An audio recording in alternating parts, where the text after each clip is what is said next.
race, noting we were just second best today. Yeah. Our horse ran our race, Yeah. and the other horse beat us, and that was very impressive. He's just a very naturally quick horse, Madhouse, and when Booth did not go to the lead, Yeah, that was surprising. It was a big surprise, and not only was he not on the lead, he was fourth down the backstretch. Nobody could have expected that. That really helped Madhouse down the way, but at the same time, he could have spit the bit. He could have run second, but he just kept grinding along. So I thought that was a very, very good effort and a job well done by David Van Winkle, who's in Florida. And, of course, the Apple Blossom was big race, Nancy. Yeah, just super happy to see those connections make that trip to the winner's circle, and she certainly did run her best. Unfortunately, Nitrogen was just not on her A game yesterday, still running second. The winning margin was 4.5 lengths for Claret Beret, and a good third by Majestic Oops as well. Yeah, good third by Majestic Oops. She's a filly or a mare now who just has really done well, and another grade 1 placing. She's now multiple grade 1 place, so I'm sure the connections are happy with that. Nitrogen, like I said yesterday on the show, I have that hot take. I think she's has a little more acceleration kick on the turf. Okay. That's my opinion. We saw her when she was younger on the turf. But she's a very good dirt filly, and she ran well, and she looked like she had a lot of horse on the far turn.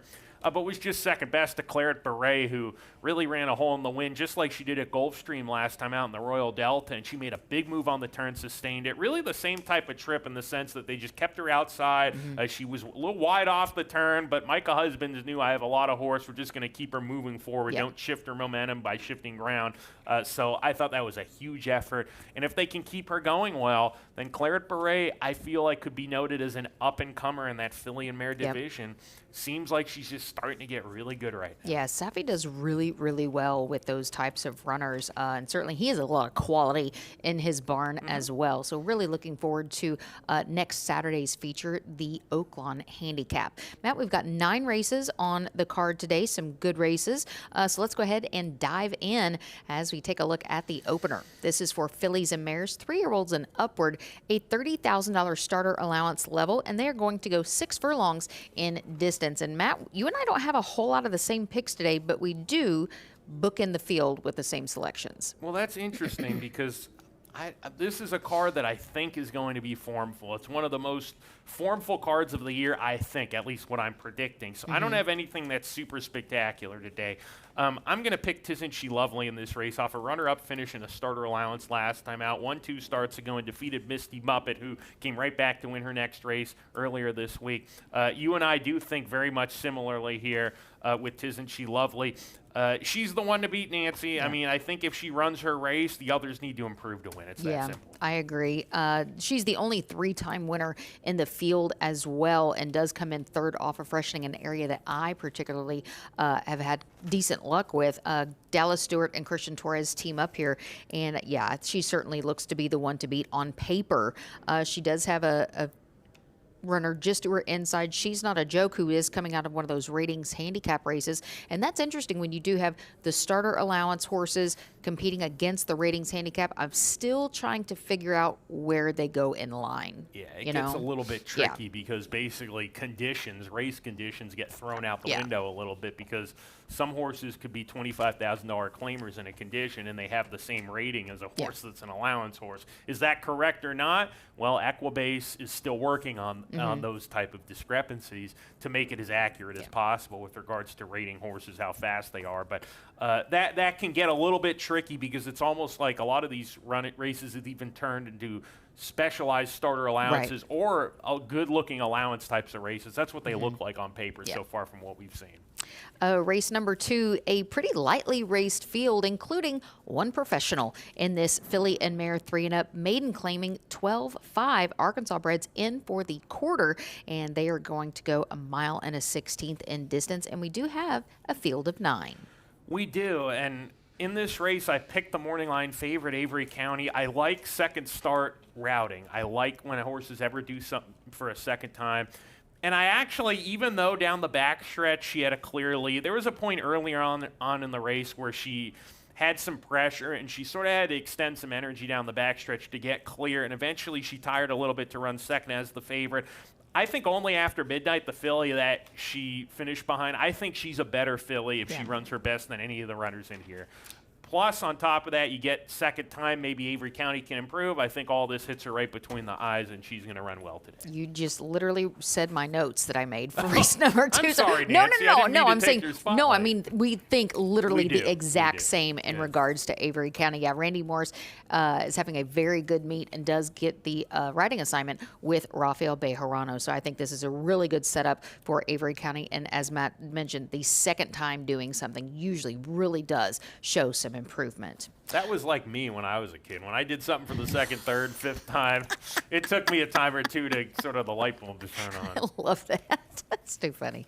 Race number 3, just one first-time starter in the field, and this is for 3-year-olds and up, maiden claiming $45,000, and they are going to go 1 mile and a 16th in distance. And we do see that first-time starter in the 7-post position. That's Super McKenzie. Did have a scratch of the number 3 Seminole Man, which now leaves us a interesting group of 7. Yeah, it does. And you look on paper, and there's not an abundance of pace in this race. You've got Moolah and Globalist. They're probably going to be the ones closest to the pace. And I'm taking a shot here with Globalist. I'm going to pick a lot of chalk, for lack of a better word. It does land pretty chalky today. It seems I think. like it. Yeah. I agree with you. Yeah. I couldn't get too creative in any of these races today. So what I said is, okay, I'm going to try to pick somebody other than the favorite in this race, and I picked Globalist because I do think Moolah, on paper, she looks like the fastest one. But if those speed figures maybe are a little bit deceiving, and maybe she's a little more evenly matched than here compared to the others, then maybe you can find somebody else. So I picked Globalist, who was a low odds favorite to win a maiden special weight last time in the slop, and dueled in the lead, ran second that day to a stablemate La Bamba, who has since come back to win a race against winners. I like when maidens that have won a race come back to defeat winners. Yeah. Because especially with these claiming types, I believe the hardest bump up in class is when you go from maiden special weight company to winners. That is big.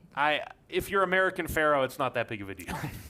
If you're a claiming horse, sometimes that's a legit bump up. Because you're facing typically more experienced runners and some that might be dropping in class. So it is kind of a puzzle to put together sometimes. And especially when you see these professional maidens that finally break through. Sometimes the light bulb turns on. Other times it's like, now we're facing all of these horses that actually won a race, and it's a whole different level. Yeah, Publisher's a great example of that when the light bulb finally comes on. And so even Big Rig Dude yesterday. Yeah, really impressive. Yeah, and for a horse that ran in a super low-level maiden race and then just beat winners easily. So it can happen both ways, but I pick Globalist. I hope that this horse can go close to the pace. He has shown the ability to stock if he needs to. Earlier in his career, he wasn't running bad races in maiden special weight races, so I'm hoping with his best race, his speed figures are good enough to be competitive with your top pick. Who is the one to beat, I think? Yeah, I'm going to go with Moolah. Carlos Santamaria, legging up jockey Abel Cedillo, is the most experienced runner in the group, does have 9 races under his belt. He does come in 3rd off of that extended layoff and did contest 1 mile last out against maiden allowance runners, and that was over the mud. Now, he sat just off of the pace setter through about the 3/4 mark and kind of began to fade, but still rounded out the superfecta in 4th. Now, he has been competitive at today's distance and produced a trio of runner-up efforts. I think is going to move forward not only with today's fast surface, but also when taking that drop in for a tag. So we'll see if Moolah can be competitive in race number 3. Race number 4. 4 in this field are looking for back-to-back trips to the winner's circle, something that is not as easy to do as it sounds. This is for 4-year-olds and up. A 12-5 starter condition, set to go 3/4 of a mile. Did have a scratch of the number 7, Kunshan Bridge. And I love that Kent DeSormo's sticking in town to ride this one. You know what's crazy? So I go into the stewards around 10 o'clock every morning to get scratches, and looking at this, I said, hold up, is Kent still going to be here? They said, yeah, he's sticking around today. So Well, Kelly Bainham has some Northern California connection. She's the trainer here. She is a Northern California gal, and he rode in Northern California. So maybe he's saying, I'm going to ride for my friend Kelly. There you go. I got a day to do it. I don't have any mounts in California. It's like a working vacation. Yeah. Yeah. I mean, what's wrong with that? I mean, he doesn't have to ride the whole car. It's just one race, hop on. I think with his experience, Nancy, no problem. Yeah. No problem. Yeah. Just another day at the office. For sure. I am going to pick the favorite, though, Pray for Peace in this race. Now, this runner here last time dueled and ran off with the race unofficially, but then was disqualified for interference down the lane. This horse was the best horse. It was just unfortunate because he did commit a foul. I think it was the right decision by the stewards to disqualify this horse, even though, if you're a bettor, you're going to be really bummed about it because you had the best horse if you were on him. I don't think there's anybody in this race that's any different in talent level than the runner he faced last time out. And the fact of the matter is this horse not only can go to the lead and is fast enough to hold that speed in a race like this, the same level we saw him win by 4 last time, but also he can stock the paces we saw 2 starts ago when he won that day. So this horse has won 2 in a row. He's looking for 3 in a row. Very versatile in terms of running style. I think David Cabrera's on a live one here. Yeah, this is the only race where I kind of went through the card wanting to find some type of value.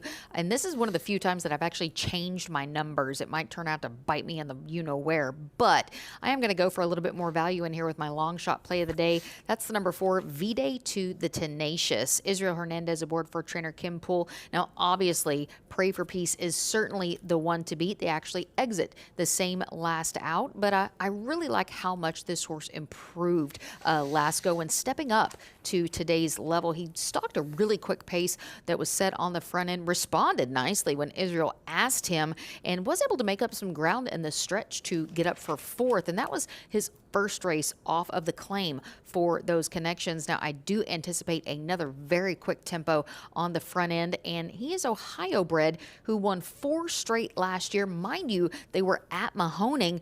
He broke his maiden and then won 3 allowances versus Ohio breds, but this horse definitely has a little bit of back class, so I'm going to try to get some more value, and I think we're going to see the Kim Poole barn. He usually starts to heat up a little bit towards the latter part of the meet, and he's going to be a very hot commodity when Kim goes back to Ohio for sure. Yeah, and this is one of his deals where he can claim horses from here and take them to Ohio. Right. Really, really well. He's a good trainer, by the way. Very good trainer, knows what he's doing. It's tough company here, deep waters, and he's the type of trainer, if he gets the right horse, they can win and they can be very, very successful out on the racetrack. But I respect your pick here because I don't have anybody close to off the wall as that. So good for you to find somebody. I searched. I did do some digging and some searching. It was like excavating, through the past performances. You sort of have to a little bit on a card like this. Yeah, for sure. But how Matt has said a couple times, in the claiming game here, it's really it's good. When horses can be kind of be competitive here, but will go to other jurisdictions and really excel because it is just maybe a little easier of class to compete with. But yeah, this is a great place to claim horses and take them elsewhere. And you get different horses that you're not always used to seeing. Right. There's let's just say New York, for example. I'm not trying to bash anybody, but New York, you see the same horses in and out in the same type of cycle for the most part. You can come here, for example, for a few trainers that have split strings between here and New York. You can claim a new horse, and it sort of shakes things up a little bit. Same thing out in Southern California because you typically don't get many outsiders competing on the Southern California circuit. Race number 5 is the start of the the late 50-cent pick 5. This is for 3-year-olds and upward. Maiden claiming 12,500 Arkansas breds in for the quarter, and they're going to go 6 furlongs in distance, and we've got a field of 11. What are your thoughts here, Matt? Well, I'm going to pick a horse in here that comes out of turf races, Buck 05. This horse actually ran once on a fast track on the dirt when a race was moved off the turf and ran 3rd, but that was routing. This horse is one that has sprinted. He has routed. It looks like on paper, maybe distance on the turf. He's been a little bit better so far, but I am not the type of person that's going to question Steve Asmussen when he drops a horse in for main special weight in for 12.5 and says, let's try a horse sprinting. If he's doing it, he's not entering unless he thinks his horse can run effectively, in my opinion anyway. So I'm going to pick this horse on the big class drop here. I'm going to go just to the outside of Matt with the number 6, Brass Knucks. Comes from the barn of Abel Ramirez Rodriguez and does get Ramon Vasquez aboard. Finally gets a fast track today after racing over the mud and slop in his 2 starts at the meet, and both did come versus tougher and also win routing. He is going to make his 2nd start for the barn off the claim, and Abel Ramirez Rodriguez barn excels in the claim game, very much so. Second time off the claim, they fire at 28%. And they also do really well when shortening up, going from route to sprint at 21%.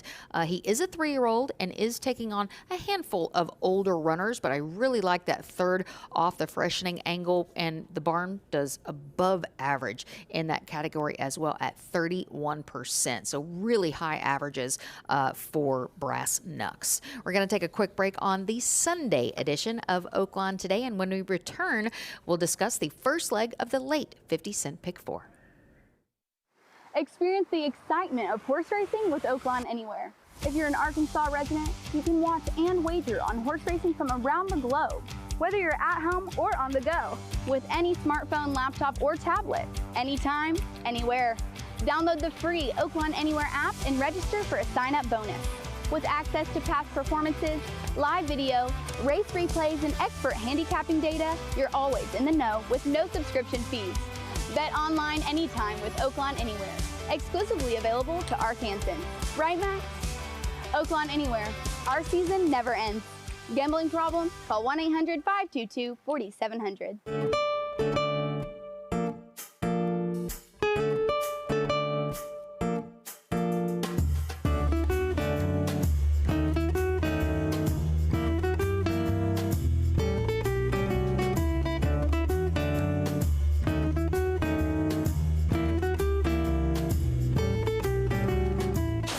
Season at Oaklawn reaches the final stretch with a major car giveaway. Earn entries in our 24/7 smoke-free casino in April for qualifier and free play drawings. And racing fans can receive entries every live race day starting April 2nd for the racing qualifier drawings. All leading up to our horsepower giveaway, where one lucky guest drives away in a brand new Ford Bronco Raptor sponsored by Riser Ford. From the paddock to the pavement, one moment decides it all. Only at Oaklawn. Fans first, fun always. Join us on April 25th for Oaklawn's Fan Appreciation Day. Earn entries for a Fan Appreciation Day drawing by swiping your ID on Thursdays, Fridays, or Sundays for double entries, and on Saturdays for a single entry. After each of the first 7 races on April 25th, 5 lucky fans will be called to claim cash prizes ranging from $300 to $1,000. Make sure to activate your entries by swiping before race 7 to be eligible for the final drawing, where 5 fans will take home $1,000 each. And the fun doesn't stop there. Enjoy free parking, snag some Oaklawn swag, and grab a voucher for free popcorn or a hot dog and soda while supplies last. Mark your calendars for Saturday, April 25th, so you don't miss out on prizes, perks, and pure Oaklawn fun. Only on Fan Appreciation Day. Coming back on the Sunday edition of Oaklawn Today, we are going to pick up in race number 6, which is also the first leg of the final 50-cent Pick 4 of the weekend. This is fillies and mares, 3-year-olds and upward, non-winners of 2. Claiming tag $40,000, and they're going to go 6 furlongs in distance. Did have a couple scratches on the far outside of the gate, taking out number 8, Queen Clancy, and number 9, Hello Angel. Now it does leave a field of 7. I handicapped this card before the morning lines came out, so a number of days ago. I wanted to get a head start on Apple Blossom Week, and I said, I wonder what price Bachelor Party is going to be on this morning line. I'm hoping that we can get something that's not the favorite. And sure enough, I look on the morning line, and I was ready to chuck this water bottle because the horse was the favorite. And I knew I'm going to pick all these small horses. You can kind of figure out, looking at PPs, who your the top 3 betting favorites are going to be. We've looked at enough races. We could make a morning line if they asked us to. Bachelor Party, here's the thing. You can't ignore the fact that this horse comes out of a race in which there are 4 next out winners. Yeah. 2 next out winners is a good thing. When you see a race with there is 4 next out winners, that means that's a super productive race. This horse ran for $32,000 on 2 last time out. The first and third place finishers both came back to win. This horse finished ahead of 2 next out winners as well. He adds blinkers today off a claim by David Fox, who is absolutely insane first off the claim this year. 33 horse sample, 39%.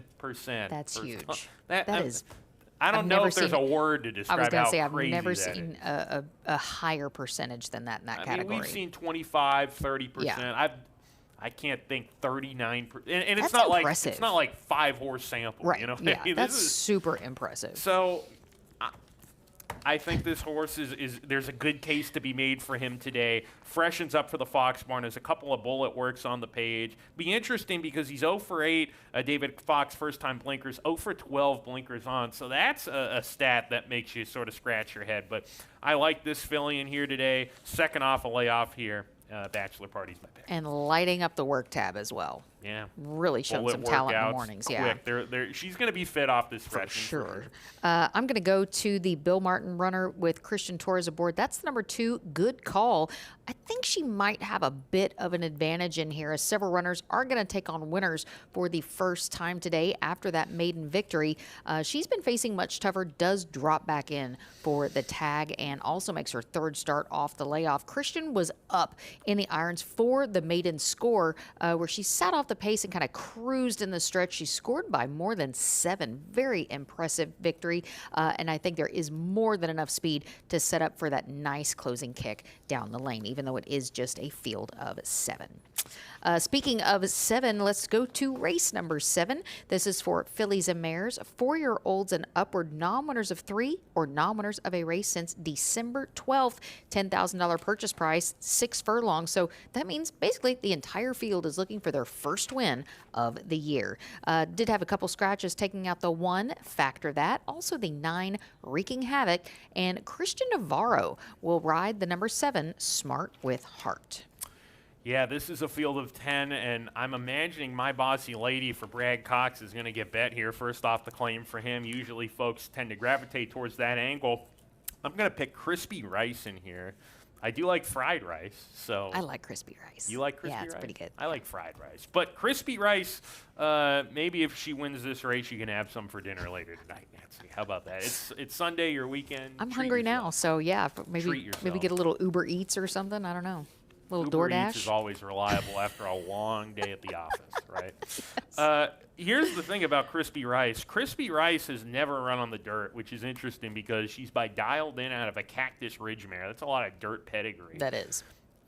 The only thing I can think of, I mean, even at Churchill Downs, she ran a few races there. They ran around the turf, and she ran well on the grass in the race that I can see on the page here at the very least. The only thing I can think of is maybe this mare and filly when she was younger never really was a great workhorse on the dirt, and maybe they just said, you know what, let's run her on the grass. But Steve Asmussen claims her out of Turfway for 12.5 and for 10 today.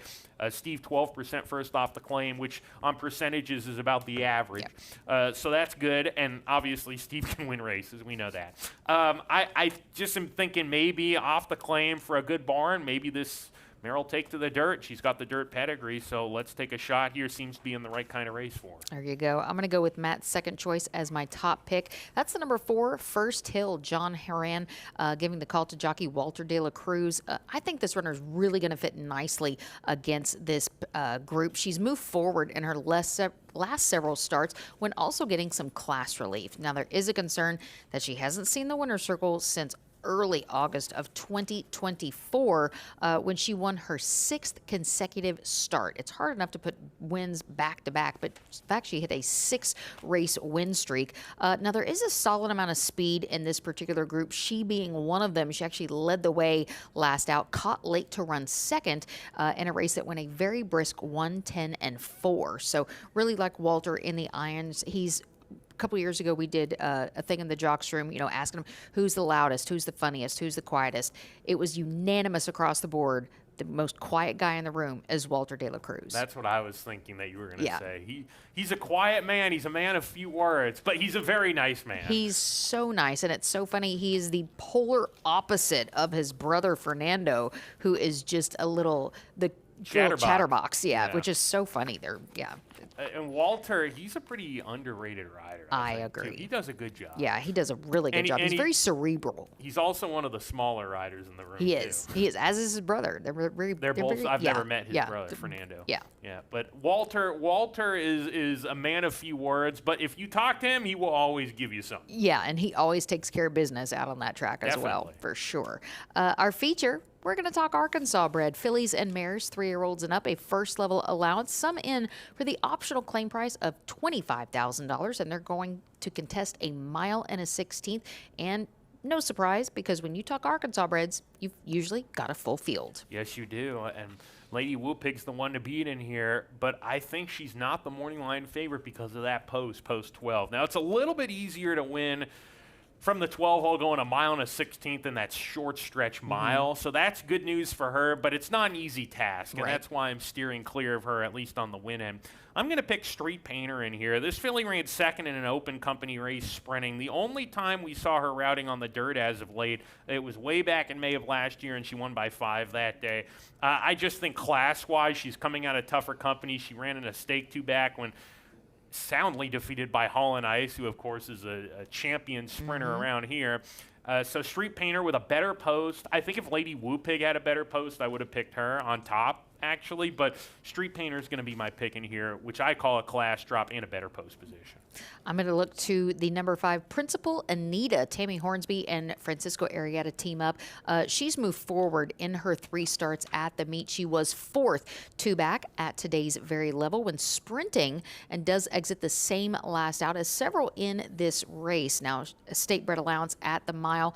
She sat off the pace and closed in the stretch. She ran a respectable 3rd, beaten only a length at 20-1, and only 1 length behind runner-up Lady Whoopig. Now, she is going to get blinkers this afternoon and maybe could benefit from that slight added distance, stretching out from a mile to a mile and a 16th if she gets the same kind of pace setup. So I think it's going to be all up to Francisco right out of the gate to figure out where to position. And it'll be interesting if they try to put her closer, because there's last few races she's come from well off the pace. They're putting blinkers on, and you look at past races, she's run well when she's closer. So I'm thinking maybe we might be onto something there with maybe why they're trying to get her to be a little more focused, putting those blinkers. They're trying to get that light bulb to come on. Back basically. on. Back on, exactly. Race number 9, our nightcap for the Sunday card and the weekend is for Arkansas bred fillies and mares, 3-year-olds and up, as this is a non-winners of 2. Price is $12,500 if you're going to claim, and they're going to contest 6 furlongs. And we're closing it out, Matt, for the weekend with a field of 11. Large field to end the day, and I'm going to make a very simple reason as to why I picked JJ's True Bet number 11. I just didn't love anybody else. Hey, that's a legitimate reason. I just, this filly, it looks like on paper you're like, she broke her bait in a main special weight race. She was in for allowance 75, then she lost at low odds for 20. Now she's in for 12.5. What's going on here? But I just don't love anybody else. I looked at every horse in the race and said, I want to pick a horse that I have confidence can win the race. I just think JJ's True Bet is in a spot that she can run effectively here for trainer Al Cates. Look, I could see her also running 3rd again and being disappointing. We've seen that plenty of times, but I just don't have a strong opinion, and there's nobody in here I like enough to say, I'm going to go on television and say that I like this horse. We're not doing that. We're being honest about it all the time. I think she's the one to beat. Well, as you can see, Matt and I have the same top 2 in order. I'm going to go with JJ's True Bet as well. 5 in the field, including JJ's True Bet. Exit that same last start, non-2 for 20. JJ settled off the early leaders and did gain some ground at the top of the lane. Just could not catch those top 2 to run 3rd as the favorite and less than a length behind runner-up Texas Sequoia. She does get that outside post, which Bejarano, I think, can use to his advantage.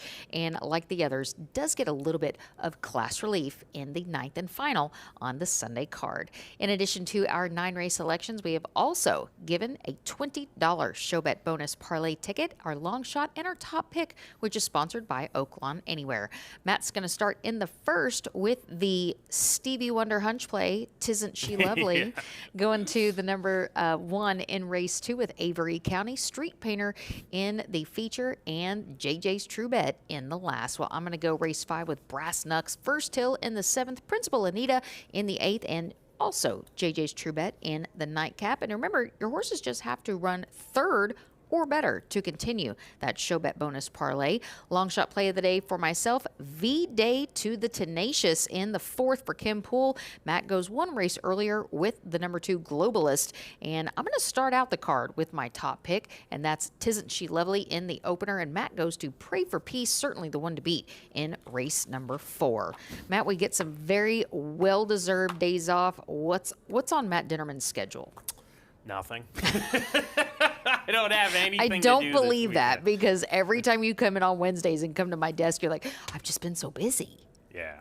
Well, I mean, it depends. I mean, it depends what the weather's going to be That's like. Because true. I like to get outside and hike and go golfing every once in Okay. a while. You know, we'll see. I think the weather's going to hold up for that. I think so. But it's also Oaklawn Handicap Week, and we got an out of the starting gate, so I got to prep for that. So it's going to be sort of like, all right, we're going to plan our day to where I can work maybe a quarter of a day, a half day, and then the other half of the day go and have some fun. So There you go. Right now, nothing on the docket. And I think it's one of those weeks where I'm going to wake up and decide what I want to do Okay. that day and when I want to do it. I respect that. I Yeah. respect that. So coming up on the podcast, are you just going to do the Matt Dinnerman show? Or are you going to have a guest? What are your thoughts? Well, I've got a guest in mind. We're still Okay. working on Okay. it. So we've had a couple of scenarios the last couple of weeks where we were going to have a guest and then things didn't work out. Yeah. So I went solo. But I think this week we're going to get Good deal. Sometimes it's hard on dark days to get people to come out and do stuff because they want to rest.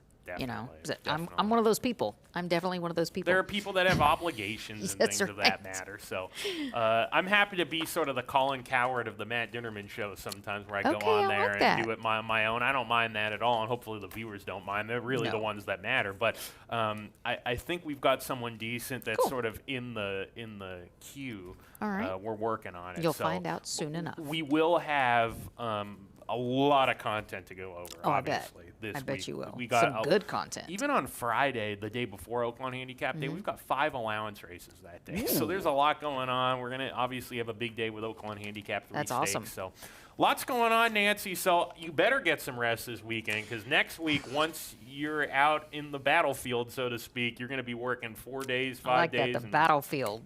Yeah.